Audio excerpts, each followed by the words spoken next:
সোমবার কলকাতা হাইকোর্টে ওঠে প্রাথমিকে ৩২,০০০ চাকরি বাতিলের মামলা। বিচারপতি তপব্রত চক্রবর্তী জানান, আগামী ৭ই মে মামলার শুনানি শুরু হবে। ওই দিন সব পক্ষকে মামলার কাগজপত্র বা পেপার বুক আদালতে জমা দিতে হবে। প্রথম সওয়াল করবে প্রাথমিক শিক্ষা পর্ষদ।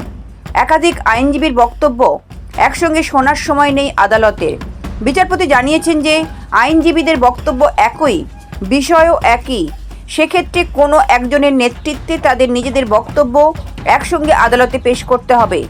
এর আগে প্রাথমিকের এই মামলা থেকে ব্যক্তিগত কারণ দেখিয়ে সরে গিয়েছিলেন বিচারপতি সৌমেন সেন। তারপর হাইকোর্টের প্রধান বিচারপতি টি.এস. শিবজ্ঞানম মামলাটি পাঠিয়েছেন বিচারপতি চক্রবর্তীর বেঞ্চে। 2014 সালের টেটের ভিত্তিতে 2016 সালে নিয়োগ হয় রাজ্যের বিভিন্ন প্রাথমিক স্কুলে। সেই নিয়োগে দুর্নীতির অভিযোগ উঠেছে। 2023 সালের মে মাসে কলকাতা হাইকোর্টের তৎকালীন বিচারপতি অভিজিৎ গঙ্গোপাধ্যায় 32,000 প্রাথমিক শিক্ষকের চাকরি বাতিলের নির্দেশ দিয়েছিলেন। সেই নির্দেশের বিরুদ্ধে ডিভিশন বেঞ্চে আবেদন জানিয়েছিল রাজ্য সরকার। তারই শুনানি শুরু হবে 7ই মে থেকে। ব্যুরো রিপোর্ট, লটারি সংবাদ।